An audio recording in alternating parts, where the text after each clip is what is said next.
Is mental health genetic, habit, or personality? And how can you improve or master it? Yeah, well, it's all of those things, you know. You might say, well, it's unfair that it's genetic. Well,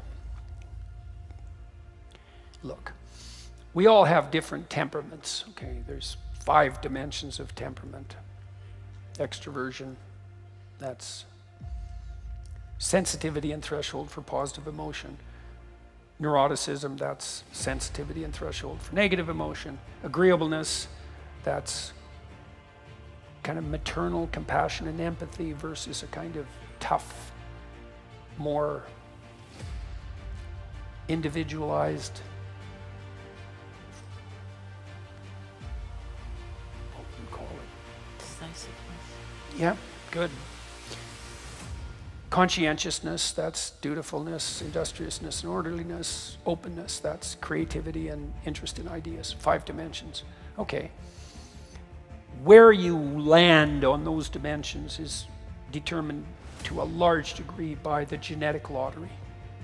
And now there's some movement on each dimension that can occur as a consequence of socialization, but it's bounded by the place you landed when the cards were dealt, by the genetic code when you were born. And you might say, well, that's unfair. It's like, well, it's not unfair exactly. It's just, there's a randomness about it within a bounded world. And it's not unfair partly because every advantage comes with a disadvantage. So if you're extroverted, you're social and you're positive, but you're impulsive. And you can tilt towards hedonism and you can't stand being alone. If you're high neuroticism, well, you suffer a lot of anxiety and pain, but you're pretty sensitive to threat and you might see danger before anyone else does, and then you don't die. And so, and maybe your children don't either. And if you're agreeable, well, you're compassionate and caring, but you're gonna not stand up for yourself very well, and your temptation is gonna be bitterness and resentment. If you're conscientious, well, you're orderly and industrious, but you can get obsessive. And if you're creative, well, then you end up with purple hair and nose rings. And I did a study at Harvard in like 1994 when piercing and tattooing started to first emerge on the cultural landscape, because we were trying to find out if it was a marker for psychopathology, which wasn't obvious at that point. Well, because it was a subcultural practice before that. It was circus people and prisoners and so forth that were tattooed and who were pierced. And then it spilled into the mainstream, and we were curious, as I was in the psychopathology and personality sub-department in the Harvard Department of Psychology, and I worked with a colleague of mine, Jill Hooley, and we never published this study. Many studies end up not published, but that was very interesting. The best predictor of tattooing and piercing was just creativity. There's no sign of assorted psychopathology, except the psychopathology associated with creativity. And you might say, well, what's that? And it's like, well, most creative ideas are stupid and wrong. So, you know, why shouldn't you have ideas? Well, because most of your ideas aren't any good. And how do you know that? Well, try starting a business. The probability that you're going to fail is extremely high. Most people who end up with a successful business have failed multiple times, because it's very hard to figure out what the market needs this moment. It's really hard, and so you'll flail around trying to hit that target. And if you're creative, you're going to come up with a lot of ideas, but that doesn't mean they're good. And even if they are good, doesn't mean they'll work. And so most people, because most people aren't creative, by the way, they're not even a little bit creative, and that's because creativity is a high-risk, high-return strategy. And if you win, you can win big, but the probability that you lose is pretty damn high. Hardly anybody makes any money from a book, and it's really hard to write a book. And like, how many books have you written? None. And how many successful books have you written? And you know, like, there's a 1 in 100 chance maybe that you've written a book. I doubt if it's that high. Like, actually written and published a book. It's probably more like 1 in 1,000. And then 99.9% of books sell less than 200 copies. So you got a 1 in a million chance at best of writing a book that is going to be successful. You know, and you might ask, well, then why bother? And the answer is, well, most people don't. That's how they solve that problem. Just don't do that, and then you won't fail. And most of you probably haven't written a symphony, or even a song, or a play. You probably don't dance. Some of you do, but I doubt if you've ever generated the original dance, except by accident. And then generally, people will just laugh about that. So we studied creative achievement across a wide range of people. We had developed a 13-domain scale with 8 levels of competence in each domain. So on the musical front, I have no training or interest in this area. I've written original compositions that have been played internationally by major musicians, and you sum across all 13 domains, and the median score, which is the most typical score, is 0, and 70% of people score 0. And the next most common score is 1, and that's like, now you got 80% of people. Okay, what's my point? No matter where you land in the temperamental landscape, you're going to have your associated faults and temptations. And you're going to have your associated proclivity to your particular form of mental illness. So now, that might visit you if you're particularly unlucky, or you might fall into that if you're incautious.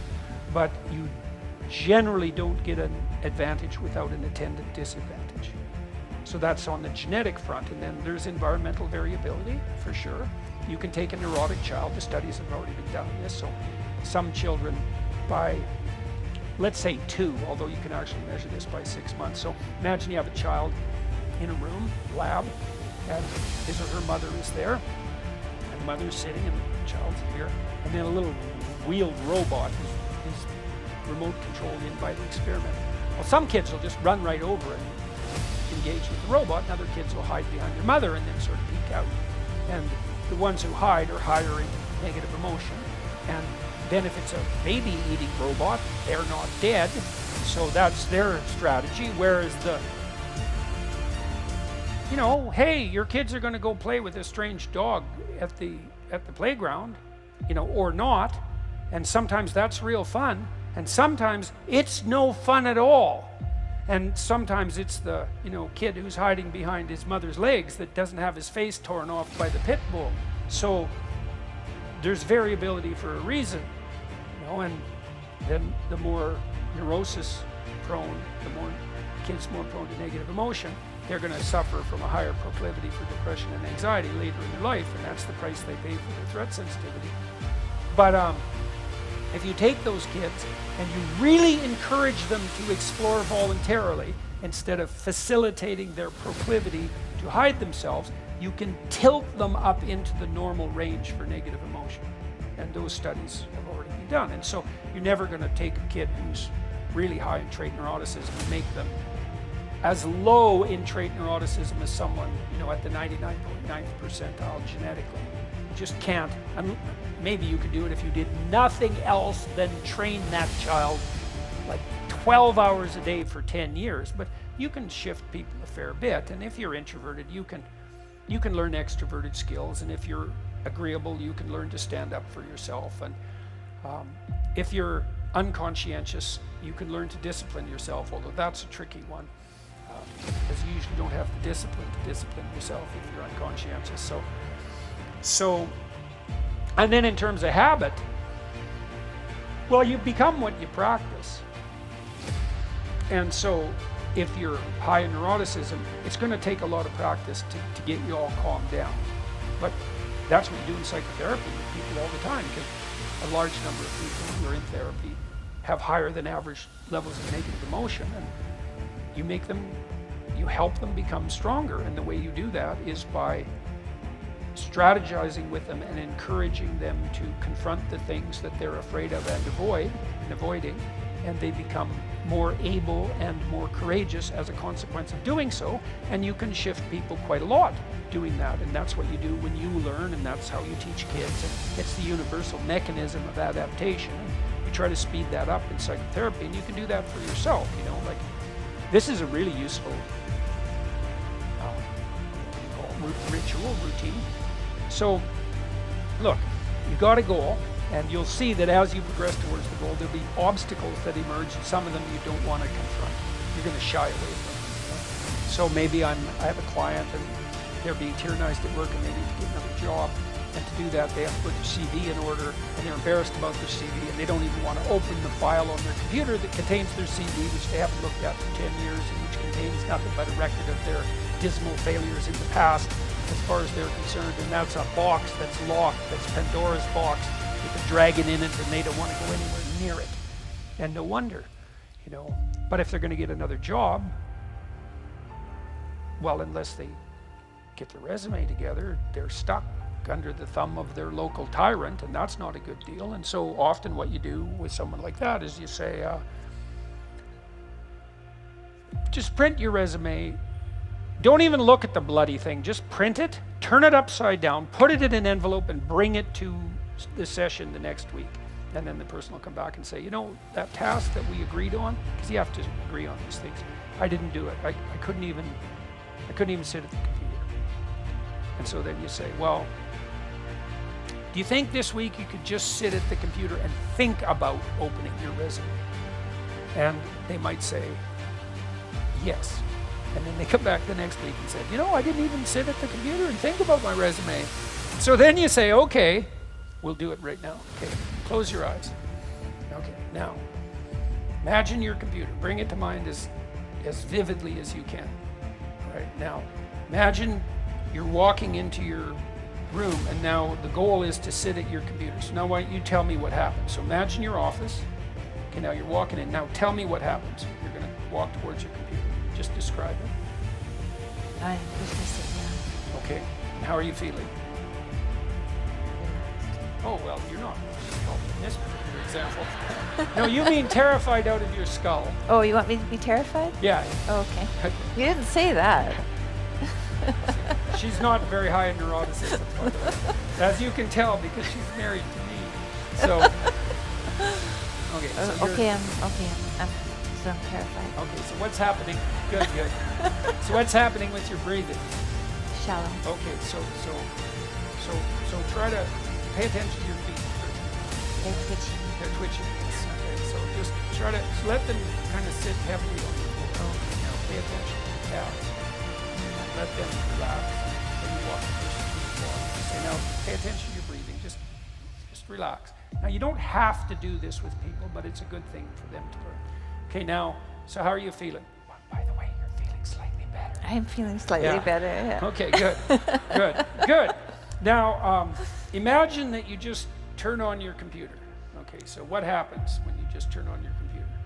You get more nervous. I shallow breathe. Yeah, okay. So now you get the point, and then you walk the person through turning on their computer, and then opening up the dread folder, and then reading the title of the horrible dragon resume, and then maybe opening it. And then you say, that's good enough for this week. And then maybe the person can go home and just open their damn resume. And then maybe they can print it out and bring it to you. And then maybe you can go through the sub-reptiles one by one, you know, and clean out the snakes. It's like, well, what were you doing between 2011 and 2013? And the answer is, that is the last thing that I want to discuss with anyone, right? So there's a lacuna, there's a hole in the account, in the autobiographical account, and chaos itself is looking through that with all that disorder and shame and malevolence lurking in the background, and no one wants to look at that and think, well, you didn't do a very good job between 2012 and 2013, and you've got a hole in your record, and we, right, and we need to do something about that now. And so, you know, how do we address that so that you have a coherent account of yourself? Look, this could take a good while, right, to put that all back together. That's your whole past. Put that together in a manner that you could confidently bring forward to the potential employer. It's worth it. You escape from tyranny and now have coherent account of yourself, and atoned for your past inadequacies, let's say, and you're ready to move forward. And partly what you do in therapy and partly what you should do with yourself is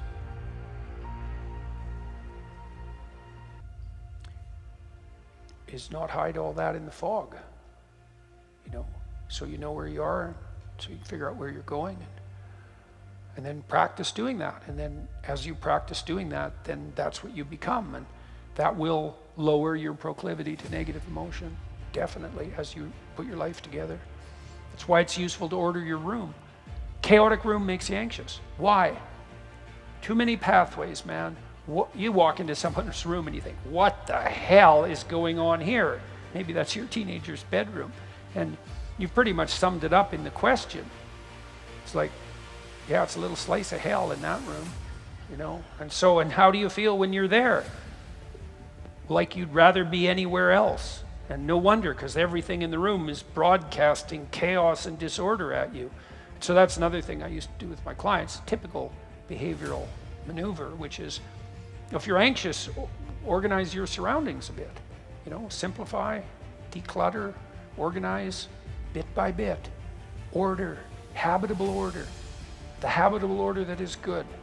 All of that. It's a recreation of the original Eden, metaphysically speaking. And you can do that very practically, and then you practice that, and that'll sort you out. Assuming you're not physically ill. And even then, sometimes, to the degree you can get yourself, right together, bit by bit, you'll even push physical illness into abeyance, not least because you decrease your stress response, and that's fight or flight, and fight or flight stress responses inhibit your immune system. And so if you're always in the state of chaos, your immune system is suppressed and you're far more likely to become ill. So put order in place of accidental chaos and everything snaps into place. And there isn't anything better you can do than that. And there's no limit to how much of that you can do. You start locally. Start with the things that are right in front of you. There's plenty of problems that are right within your grasp. They might seem trivial to you, but they're not, because the things you do aren't trivial.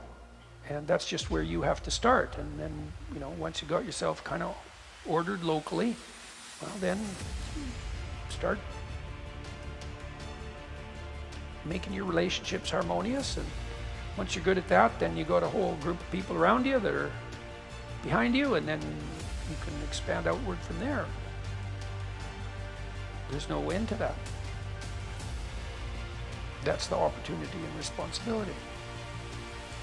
And that's the pathway to meaning, and that's the antidote to suffering. So those are all good things to know. And that's a good place to stop. So that's where we'll stop. Thank you very much, everyone. Thank you. You're welcome. Thank you, everyone. Very nice to see you all.